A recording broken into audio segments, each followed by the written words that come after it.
এই অনুষ্ঠানলৈ অহাৰ কাৰণে মই সমূহ প্ৰেছৰ কৰ্মকৰ্তাক ধন্যবাদ জনাইছোঁ আমাৰ কৰ্তৃপক্ষৰ ফালৰ পৰা। ইয়াত আমাৰ দুজন স্বত্বাধিকাৰী উপস্থিত আছে, ডক্টৰ সুমী বৰুৱা মেম আৰু ডক্টৰ পল্লৱী গগৈ বৰফুকন মেম। আজি আমি প্ৰধানমন্ত্ৰী জনঔষধি কেন্দ্ৰ মিলননগৰ শাখাটো উদ্বোধন কৰিছোঁ। আজি আমাৰ সমূহীয়াকৈ আমি আমাৰ শ্ৰী মাননীয় সৰ্বানন্দ সোণোৱাল ছাৰৰ উপস্থিতিত আমি সমজুৱাকৈ এই ফাৰ্মেচিখনৰ উদ্বোধন কৰিছোঁ। আৰু আমি যিটো ভাবিছোঁ এই ফাৰ্মেচিখনৰ জৰিয়তে আমি জনসেৱাৰ ক্ষেত্ৰত প্ৰথমটো পদক্ষেপ আগবঢ়াইছোঁ বুলি আমি ভাবোঁ। আৰু ইয়াৰ জৰিয়তে সমাজৰ সকলো স্তৰৰ মানুহে অতি সুলভ মূল্যত যোনখিনি আমি ব্ৰেণ্ডেড মেডিচাইন জেনেৰেলি কিনো, সেই মেডিচাইনখিনি 50 to 80% কমত আমাৰ লাভ কৰিব, সকলো জনতাই লাভ কৰিব। আৰু সেইটো একচুৱেলি আমাৰ প্ৰধানমন্ত্ৰী নৰেন্দ্ৰ মোদী ছাৰৰ ভিজন বুলি ক'ব পাৰি। সেই ভিজনটো ৰাখি তেখেতে পৰিযোজনাটো ষ্টাৰ্ট কৰিছিলে আৰু সেই ভিজনটো লক্ষ্য ৰাখিয়ে আমি প্ৰথম পদক্ষেপ আগবঢ়াইছোঁ।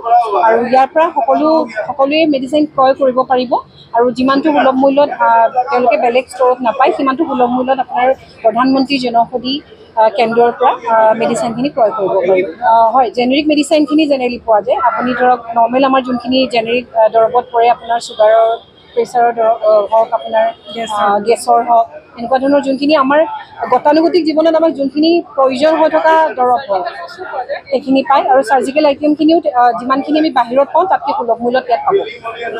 আমাৰ এতিয়া বৰ্তমান গোটেইখিনি মেডিচিনেই এভেইলেবল কৰা হৈছে, সকলো আহিলে তেওঁলোকে সুবিধাখিনি লাভ কৰিব পাৰিব। ধন্যবাদ।